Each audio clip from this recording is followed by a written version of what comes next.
नमस्कार दोस्तों, आप देख रहे हैं STS न्यूज। आज की इस खास रिपोर्ट में हम बात करेंगे उस सियासी भूचाल की जिससे एनडीए की जड़ों को हिला कर रख दिया है।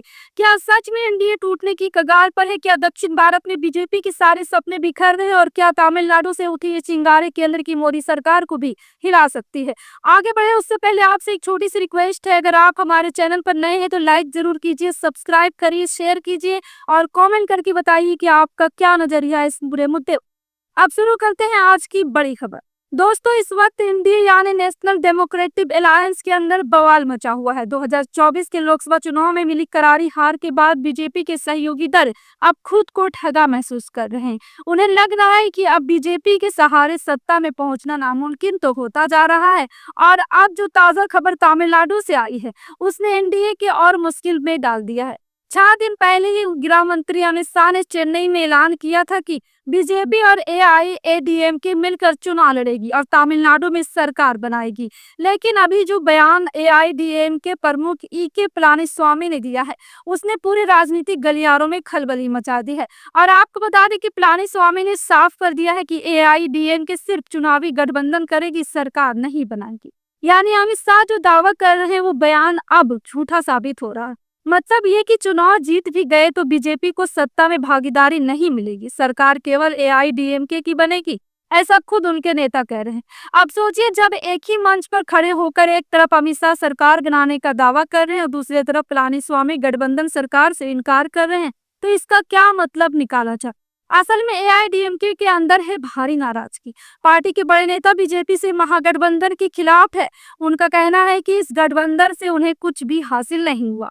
अगर पिछले कुछ चुनाव पर नजर डालें, 2019 और 2024 में लोकसभा चुनाव में एआईएडीएमके का प्रदर्शन बेहद खराब रहा। 2024 में उनका खाता तक नहीं खुला। वहीं 2019 में उन्होंने 20 सीटों पर चुनाव लड़ा था, लेकिन सिर्फ एक ही सीट पर जीत मिली।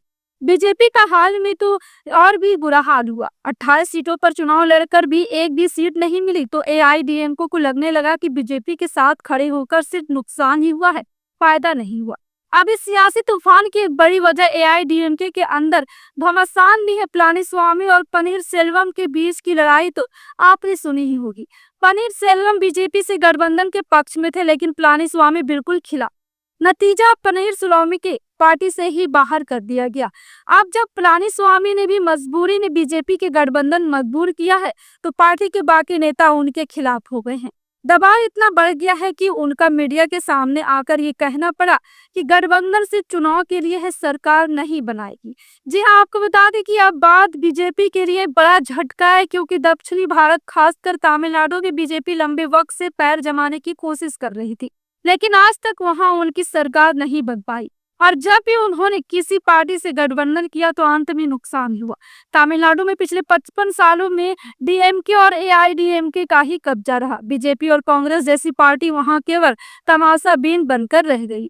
बीजेपी की हमेशा से एक रणनीति रही है, पहले मजबूत क्षेत्रीय दल से गठबंधन करो, फिर धीरे धीरे उनकी जमीन खिसकाओ और अंत में या तो पार्टी को खत्म कर दो या खुद में मिला दो। यही वजह है कि एआईएडीएमके के नेता अब बीजेपी पर भरोसा नहीं कर पा रहे हैं। उन्हें डर है कि अगर बीजेपी को ज्यादा जगह दी तो उनका अस्तित्व ही खतरे में पड़ सकता है। इसके अलावा तमिलनाडु में बीजेपी के खिलाफ माहौल भी खराब है, चाहे वो भाषा विवाद हो या फिर सीमांकन का मुद्दा। जनता भी बीजेपी से नाराज दिख रही है। याद कीजिए, 2 साल पहले जब बीजेपी के प्रदेशाध्यक्ष अन्नामलाई ने एनटीआर और जयललिता जैसे नेताओं पर विवादित बयान दिए थे, तो एआईएडीएमके ने खुलकर विरोध किया था। यहाँ तक कि अन्नामलाई के इस्तीफे की मांग भी हुई थी, लेकिन बीजेपी ने उनकी बात नहीं सुनी और यही कारण था कि गठबंधन टूट गया। और जब दोबारा गठबंधन की कोशिश हुई तो बीजेपी ने अन्नामलाई को हटाकर नयनार नागेंद्र को प्रदेशाध्यक्ष बनाया, लेकिन अमित शाह ने फिर से अन्नामलाई को नई जिम्मेदारी देकर सामने ला दिया। अब एआईएडीएमके को लगने लगा है कि बीजेपी में उनकी नहीं चलने वाली और इसलिए पलानीस्वामी ने वक्त रहते पूरा दूरी बना ली है। अब सवाल यह है कि इसका असर क्या होगा। तो दोस्तों, इस पूरे घटनाक्रम में साफ है कि एनडीए में दरार गहरी हो गई है। सिर्फ तमिलनाडु नहीं, उत्तर भारत के कई सहयोगी दल भी अब बीजेपी से नाराज है। अगर ये सिलसिला ऐसे ही चलता रहा तो 2029 के लोकसभा चुनाव तो एनडीए का नाम भी शायद सिर्फ किताबों में रह जाए। तो ये भी हमारी आज की स्पेशलिस्ट रिपोर्ट।